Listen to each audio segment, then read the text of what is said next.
Kajian Kitab.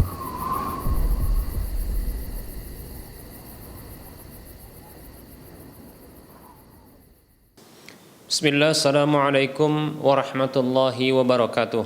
Innal hamdalillah nahmaduhu wa nasta'inuhu wa nastaghfiruh wa na'udzu billahi min shururi anfusina wa min sayyiati a'malina. May yahdihillahu fala mudilla lahu wa may yudlilhu fala hadiyalah. Wa asyhadu an la ilaha illallah wahdahu la syarika lah. Wa asyhadu anna Muhammadan abduhu wa rasuluhu sallallahu alaihi wasallam. Qala Allahu tabaraka wa ta'ala, ya ayyuhalladzina amanu taqullaha haqqa tuqatih wa la tamutunna illa wa antum muslimun. Ya ayyuhan nasu taqu rabbakumul ladzi khalaqakum min nafsin wahidah wa khalaqa minha zawjaha وبث منهما رجالا كثيرا ونساء واتقوا الله الذي تساءلون به والأرحام إن الله كان عليكم رقيبا يا أيها الذين آمنوا اتقوا الله وقولوا قولا سديدا يصلح لكم أعمالكم ويغفر لكم ذنوبكم ومن يطع الله ورسوله فقد فاز فوزا عظيما أما بعد فإن أصدق الحديث كتاب الله وخير الهدى هدى رسول الله صلى الله عليه وسلم وشر الأمور محدثاتها وكل محدثة بدعة وكل بدعة ضلالة وكل ضلالة في النار. Para muslim, para hamba Allah rahimani wa rahimakumullah, para pemirsa Rosyad TV dan para pendengar Radio Medan Mengaji, semoga Allah subhanahu wa ta'ala senantiasa memberikan kebahagiaan kepada kita dalam kehidupan dunia dan akhirat kita. Segala puji hanya untuk Allah, zat yang selalu memberikan nikmatnya kepada kita. Selawat dan salam kita ucapkan untuk Rasulullah Muhammad sallallahu alaihi wasallam. Semoga Allah mewafatkan di atas ketaatan kepada Allah dan Rasulnya. Baik para hamba Allah rahimani wa rahimakumullah, kita akan lanjutkan pembahasan kitab Minhajul Muslim di bab yang ketiga tentang bahasan akhlak. Dan kita masih melanjutkan pembahasan di fasal yang ke-6 tentang akhlak rahmat, yaitu karakter sikap berkasih sayang. Di antara bentuk-bentuk kasih sayang yang tampak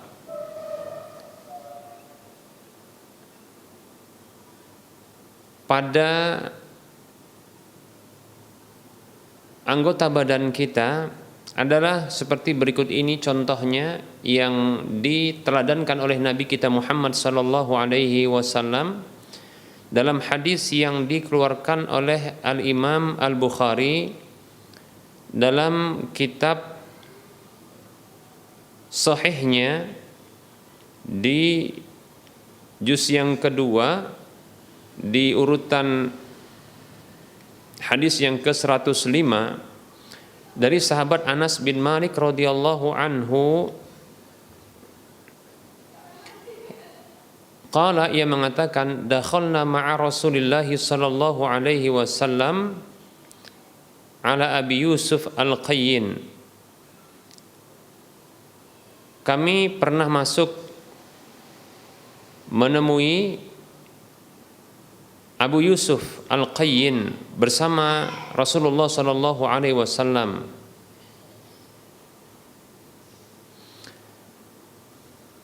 Dan Ibrahim putra Nabi sallallahu alaihi wasallam itu disusui oleh istrinya, ya, disusui oleh istrinya.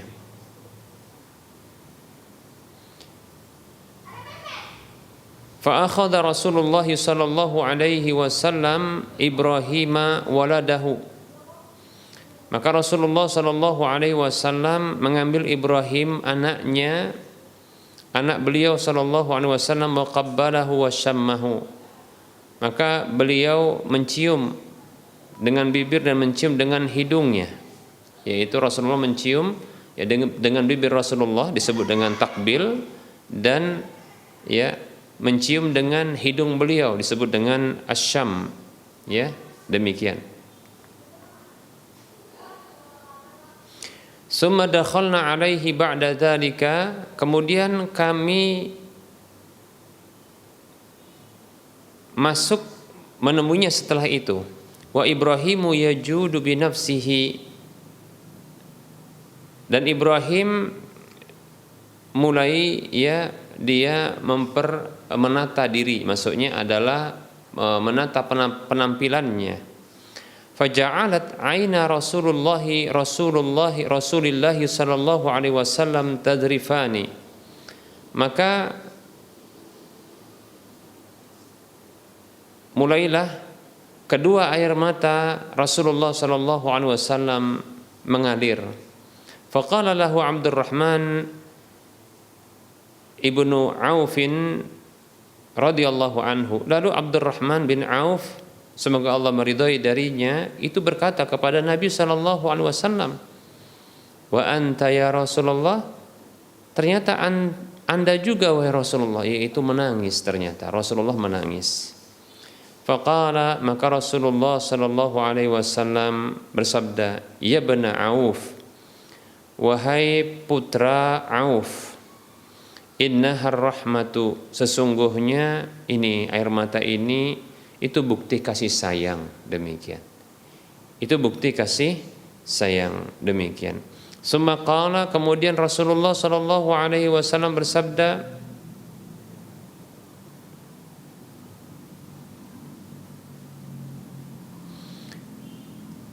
innal aina tadma'u wal qalbu yahzanu wa la naqulu illa ma yurdi rabbana wa inna bi firaqika ya Ibrahim la mahzununa. Kita ulangi ya, bahwasanya Rasulullah sallallahu alaihi wasallam itu menemui ya, berdasarkan pekabaran Anas bin Malik radhiyallahu anhu, menemui Abu Yusuf Al-Qayyin ya, dan Ibrahim itu berada di rumah ya orang tua yang menyusuinya, maksudnya adalah orang tua susuan ya, demikian. Rasulullah SAW ketika Ibrahim ketika itu sudah wafat ya, Ibrahim ketika itu sudah wafat. Rasulullah mengambil ya Ibrahim ya, mengambil itu memeluk ya, kemudian atau menggendong Ibrahim itu, lalu mencium dengan bibir dan hidung beliau, demikian. Kemudian ya kami menemui, kata Anas bin Malik, menemui Ibrahim tersebut dalam kondisi Ibrahim itu sudah bagus kondisinya, maksudnya bagus kondisinya adalah penampilannya sudah dirapikan ya, yaitu sudah kondisinya mungkin barangkali dimandikan, nah seperti itu. Maka Rasulullah SAW itu menangis ya, meneteskan air mata. Abdurrahman bin Auf pun mengatakan, anda juga wahai Rasulullah itu menangis ya. Maka Rasulullah mengatakan, wahai putra Auf, sesungguhnya ini adalah rahmat ya, ini adalah bukti kasih sayang. Kemudian Rasulullah mengatakan, innal aina tadma'u wal qalbu yahzanu, sesungguhnya mata itu boleh untuk menangis, mengeluarkan air mata, sementara hati boleh bersedih. Namun wala naqulu illa ma yurdi rabbana, namun kita tidak boleh mengucapkan kecuali apa yang membuat Allah ridha, Rabb kita ridha. Wa inna bi firaqika ya Ibrahim la mahzunun, atau wa inna bi firaqika ya Ibrahim la mahzunun, dan sesungguhnya kami ya wahai Ibrahim bersedih dengan berpisah ya, bersedih karena berpisah denganmu ya, bersedih karena berpisah denganmu, demikian. Hadis ini hadis yang dikeluarkan oleh Imam Al-Bukhari. Demikian. Baik para hamba Allah rahimani wa rahimakumullah. Kunjungan Nabi Shallallahu Alaihi Wasallam kepada Ibrahim, anak beliau yang masih kecil ini, di rumah orang tua yang menyusui Ibrahim ini, ya. Lalu beliau menciumnya, ya, baik itu dengan mulut dan hidung beliau. Ini menunjukkan tentang kasih sayang Rasulullah kepadanya. Lebih-lebih ternyata, ya, beliau meneteskan air mata karena melihat kondisi, ya, Ibrahim itu kondisinya dalam kondisi wafat atau akan wafat, ya, demikian. Baik para hamba Allah rahimani wa rahimakumullah, ya. Rasulullah menangis melihat kondisi seperti itu, ya.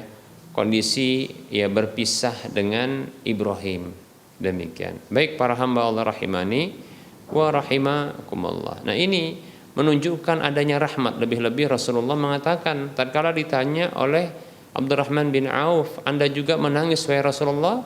Maka Rasul mengatakan, ini sesungguhnya ini adalah bukti rahmat kasih sayang Allah. Jadi andaikan kita bersedih lalu kita menangis, bersedih karena berpisah dengan orang yang dicintai, ya, kesedihan yang tidak berlebihan, tidak menggugat takdir Allah Subhanahu wa taala, tidak menyalahkan siapapun, ya. Hanya saja bersedih karena berpisah dengan orang yang dicintai, lalu mengalirkan air mata, ya. Tidak mengucapkan sesuatu yang membuat Allah benci, bahkan mengucapkan sesuatu yang Allah sukai dan cintai serta ridai, demikian. Maka ini menunjukkan bukti rahmat. Air mata itu adalah bukti kasih sayang, ya, seperti itu. Ya, barangkali ini seperti tatkala kita berjumpa dengan orang yang kita cintai, seperti orang tua kita, ya, atau saudara kita atau saudari kita yang lama tak bersua, ya, atau melihat kondisinya ketika itu sakit, ya, mungkin sakit keras dan kita khawatir, ya, kematian itu mendatanginya, seperti itu. Maka tentunya kesedihan ini kesedihan yang wajar. Itu sebab kasih sayang yang ada pada diri kita, demikian, ya. Sebagaimana itu terjadi pada diri Nabi Shallallahu Alaihi Wasallam, maka bukan sebuah kesalahan, ya, bahkan insya Allah Taala, ya, itu merupakan bentuk fitrah manusia, ya, itu merupakan bentuk, ya, adanya kasih sayang dalam diri manusia, demikian, ya. Maka, ya, kita pun kalau seandainya mendapatkan saudara-saudara kita yang membuat kita sedih ketika berjumpa dengannya dalam kondisi yang membuat kita sedih pula, yaitu mungkin dia sakit atau dia berkekurangan, ya, maka hendaknya kita mendoakan kebaikan untuknya. Kalau dia sakit maka kita doakan kesembuhannya. Kalau dia kesusahan maka kita berdoa, ya, agar terangkat kesusahannya atau musibahnya, demikian. Dan seterusnya, ya. Ini merupakan bentuk kasih sayang terhadap sesama. Baik para hamba Allah rahimani wa rahimakumullah. Ini contoh teladan, ya. Contoh teladan, ya, dari Nabi Shallallahu Alaihi Wasallam yang menunjukkan adanya sifat rahmat, sikap rahmat, ya, adanya kasih sayang di dalam hati seorang hamba, demikian, ya. Ya, jujur kita katakan, ya, kita pasti sayang dengan anak-anak kita sebagaimana Rasulullah SAW sayang dengan anak-anak beliau, ya. Jujur kita katakan, kita walaupun terkadang kita mengharuskan, ya, satu kondisi mengharuskan kita untuk menghukum anak-anak kita, itu disebabkan karena kasih sayang kita kepadanya sesungguhnya, ya.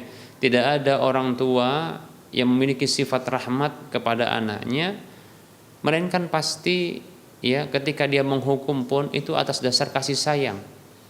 Ya, mungkin tatkala memberikan hukuman berlebihan itu mungkin karena barangkali kondisi yang mendorongnya melakukan hal tersebut seperti itu. Walaupun itu sebuah kesalahan, tapi kita katakan ya hukuman itu terkadang muncul ya karena adanya muatan kasih sayang yang ada pada diri orang tua kita.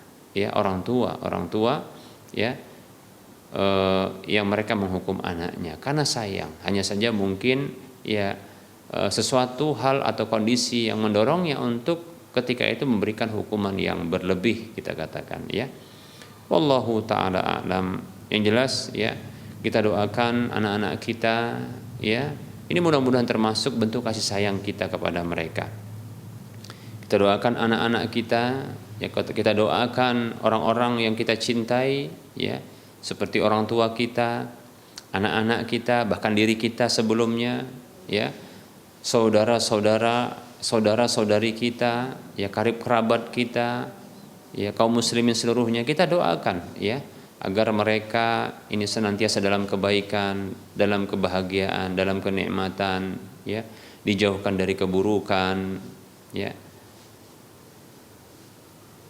Senantiasa mendapat hidayah dan petunjuk dari Allah Subhanahu wa taala ya dalam kehidupan dunia dan akhirat. Amin ya rabbal alamin. Ya. Ini saja barangkali materi yang bisa kita sampaikan. Insyaallah taala kita akan lanjutkan pada waktu mendatang. Ya, kita berbagi dengan waktu bersoal jawab. Baik para hamba Allah rahimani wa rahimakumullah. Kita buka sesi soal jawab. Baik, pertanyaan ya akan kita bacakan.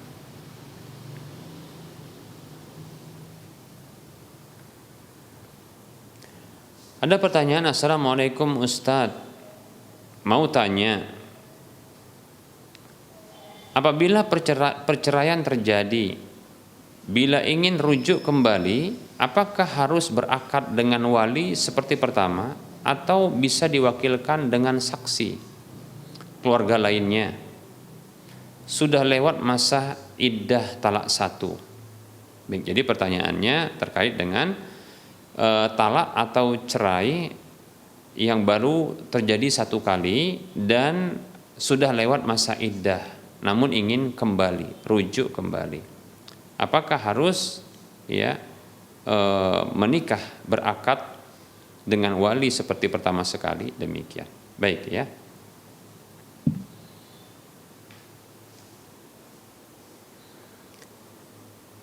Bismillah, waalaikumsalam warahmatullahi wabarakatuh. Seorang suami yang mentalak istri, baik itu talak 1 ataupun talak 2, tatkala belum berakhir masa iddah, maka boleh baginya untuk kembali rujuk kepadanya tanpa harus melakukan akad baru. Karena dalam kondisi masa iddah ya, wanita yang ditalak itu masih berstatus istri.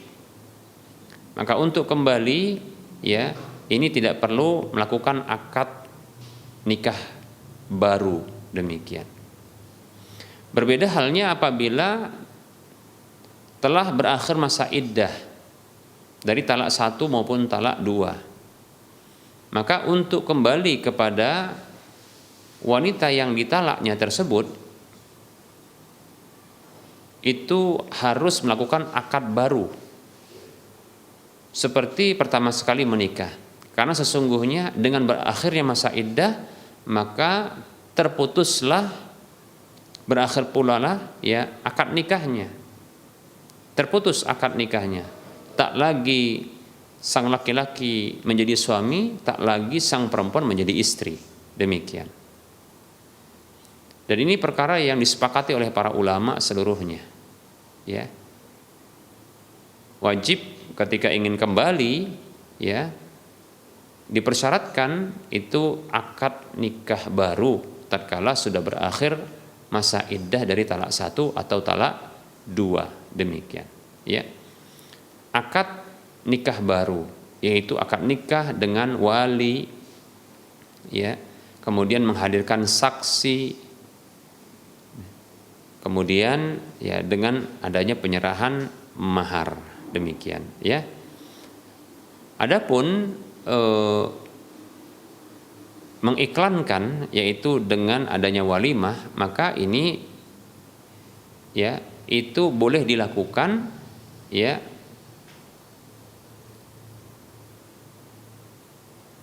undangan walimah itu diarahkan kepada orang-orang yang mereka mengetahui bahwa telah terjadi talak dan berakhir masa iddahnya ya. Jadi silakan diundang orang-orang yang mereka mengetahui bahwasanya pernah terjadi talak lalu berakhir masa iddahnya, sehingga sang laki-laki bukan suami lagi dan istri, dan wanita itu bukan istri lagi, demikian. Nah, tatkala ya mereka melakukan akad nikah, maka undanglah orang-orang yang mengetahui hal tersebut. Ya, jika tidak ada yang tahu, hanya kalangan mereka saja, maka tidak perlu untuk diundang. Ya, tidak perlu diundang untuk ada acaranya walimah, dan barangkali tidak perlu juga ada walimah.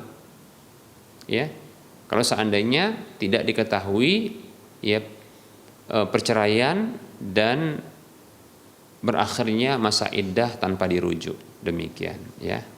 Wallahu taala a'lam.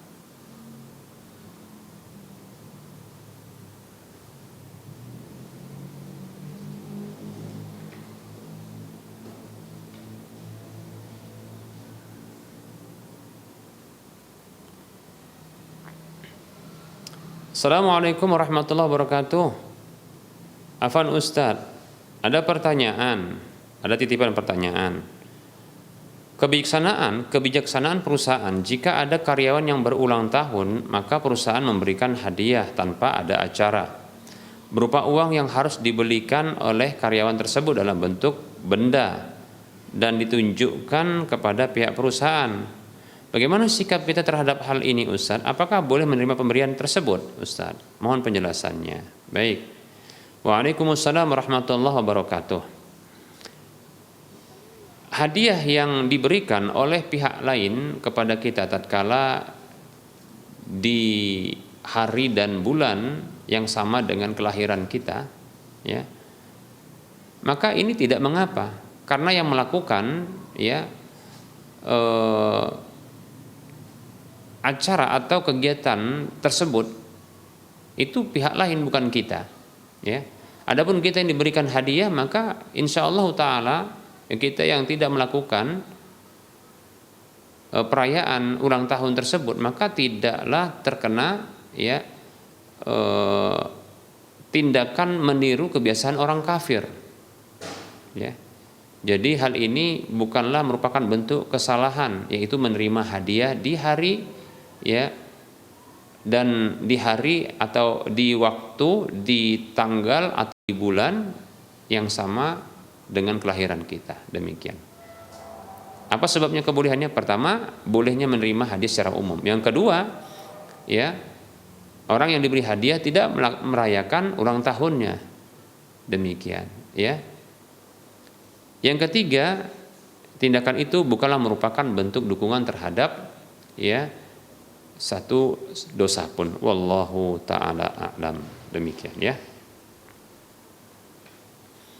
Baik, ada pertanyaan berikutnya.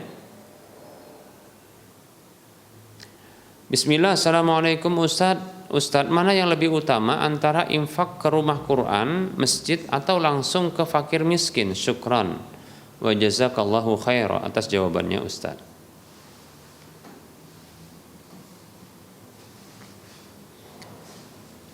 Waalaikumsalam warahmatullahi wabarakatuh. Semoga Allah subhanahu wa ta'ala senantiasa menjadikan kita hamba-hambanya yang selalu taat kepada Allah dan Rasulnya.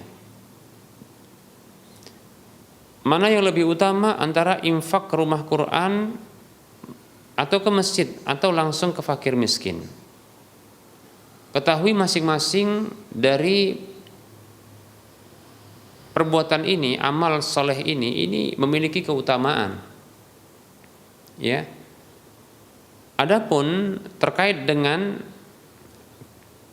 keutamaannya yang lebih, maka ini dikaitkan dengan keikhlasan, kemudian manfaat dan ketepatan dengan petunjuk Nabi SAW. Jadi keutamaan dari sebuah amalan itu bisa dilihat dari ya seberapa besar keikhlasannya.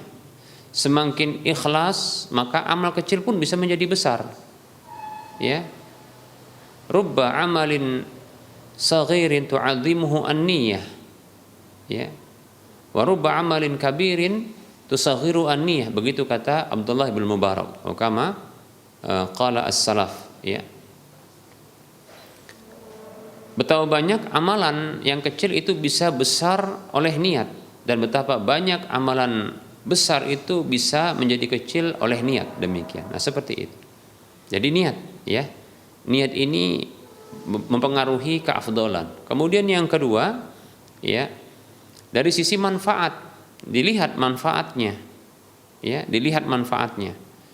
Infak ke rumah Quran, ya tentunya dengan berinfak, ya, seperti berinfak Al-Quran yang terus dibaca oleh orang-orang yang menghafal Quran, maka ini tentunya besar juga, karena setiap huruf yang dibaca maka orang yang berinfak Al-Quran itu, berwakaf Al-Quran itu akan mendapatkan pahala.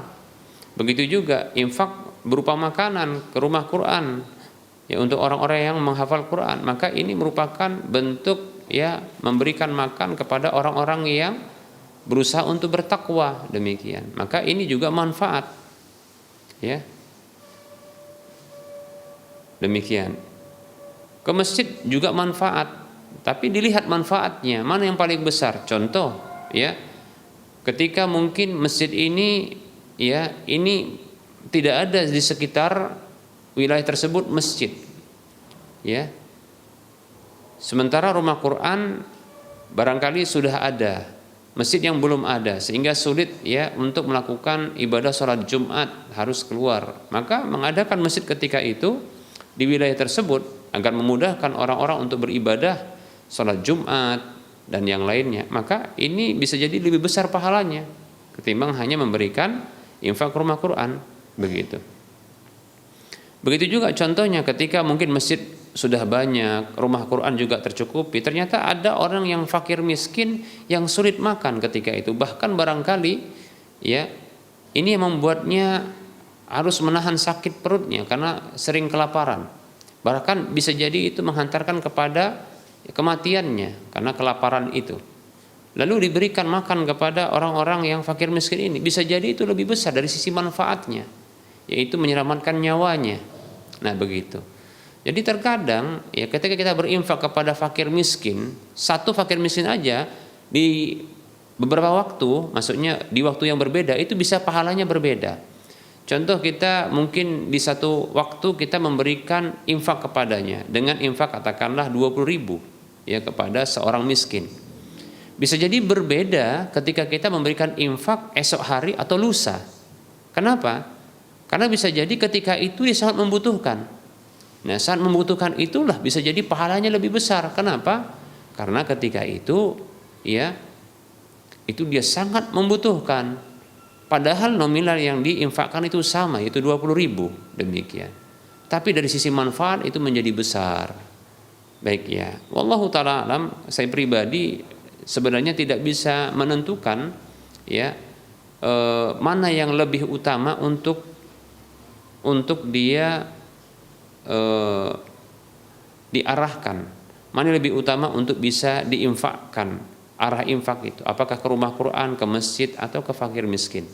Maka coba perhatikan, lihat tentang keikhlasan kita, ya. Kalau seandainya ketika kita memberi kepada orang itu terlihat langsung oleh orang tersebut, kita berpengaruh bagi keikhlasan kita, maka berilah tatkala tidak ada orang. Nah, begitu, ya, ketika tidak ada orang. Seperti kalau ke masjid mungkin nggak kelihatan, kan begitu, ya, nggak kelihatan, demikian, nggak kelihatan. Begitu contohnya transfer biasanya juga admin tidak akan memperhatikan dari siapa itu ditransfer. Nah, begitu, ini nggak kelihatan, mungkin itu lebih aman bagi keikhlasan, bisa jadi lebih besar. Kemudian dari sisi manfaat, ya, itu bisa jadi lebih besar tatkala memang manfaatnya sangat besar. Nah, begitu, ya. Dan kemudian satu lagi dari sisi ketepatan dengan petunjuk Nabi SAW. Dan insya Allah Ta'ala semuanya tepat, ya. Rumah Quran, ke masjid, ke fakir miskin, ini semuanya tepat insya Allah Ta'ala, ya. Cuma permasalahan tadi, keafdolan itu berarti tinggal disesuaikan dengan ya manfaatnya dan keikhlasannya. Wallahu taala a'lam.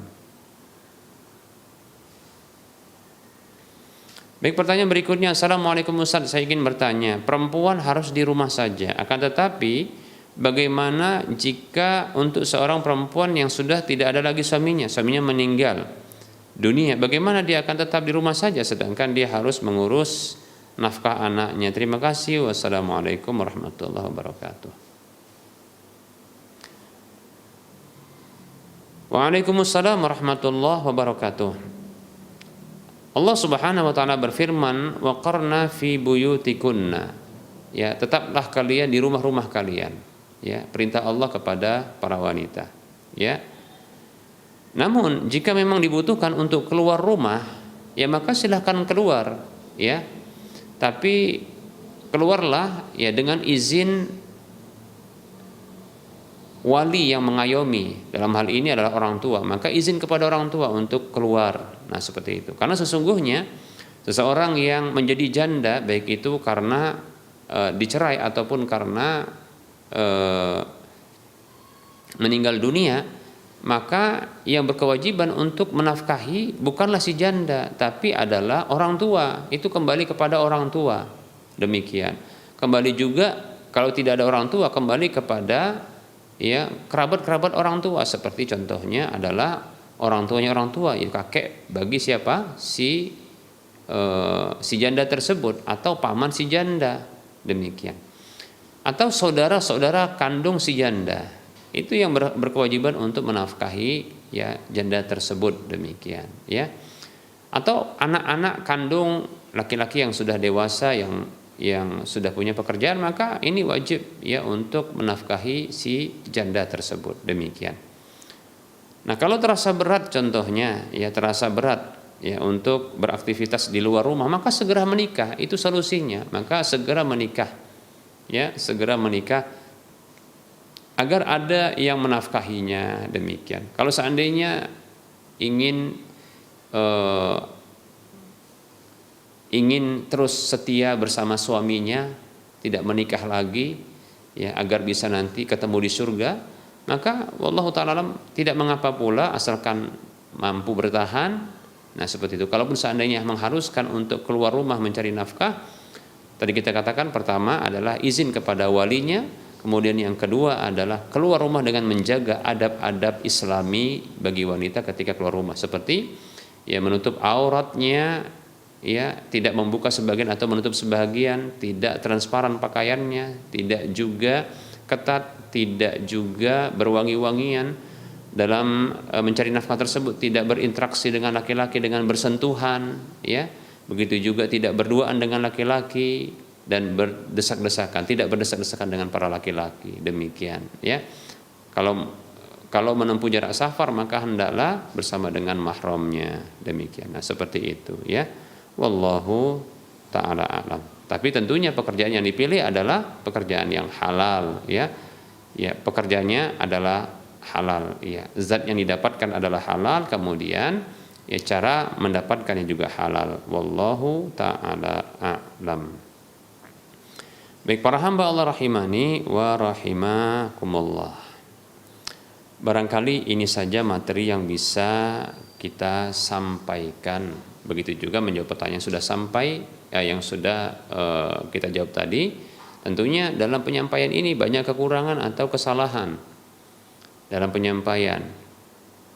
Kepada Allah saya mohon maaf, dan kepada Allah saya mohon ampun, dan kepada para pemirsa dan para pendengar sekalian saya mohon maaf. Kebenaran itu ambillah dan terimalah. Adapun kekurangan kesalahan maka maafkanlah dan tinggalkanlah, ya. Sebelum kita mengakhiri perjumpaan ini, seperti biasa kita motivasi saudara seiman, seislam semuanya, mari kita berdonasi untuk membebaskan lahan yang nantinya akan dibangun Masjid Al-Muwahhidin untuk wilayah Medan dan sekitarnya. Kekurangan dana kita masih ratusan juta rupiah lagi, sekitar kalau tidak salah 700 sekian juta rupiah lagi. Kita masih punya peluang yang besar untuk bisa berdonasi, memiliki aset akhirat yang minimal pahalanya 700 kali lipatnya, yang akan terus mengalir walaupun kita telah tiada tatkala sudah dimanfaatkan. Mari ya miliki kesempatan emas ini ya dengan berdonasi ke Bank Syariah Mandiri atau Bank Syariah Indonesia di nomor 7127485555 atas nama Yayasan Lajnah Dakwah Medan, kode bank 451. Untuk kelanjutan dari informasi ini, Anda bisa membaca informasi ini di layar kaca Anda. Semoga Anda termotivasi dan semoga bermanfaat. Mohon maaf atas segala kekurangan dan kesalahan. Kita ketemu lagi di lain kesempatan. Wassallallahu ala Muhammad wa ala alihi wa ashabihi ajma'in. Subhanakallahumma wa bihamdika asyhadu an la ilaha illa anta astaghfiruka wa atubu ilaika walhamdulillahi rabbil alamin. Wassalamualaikum warahmatullahi wabarakatuh.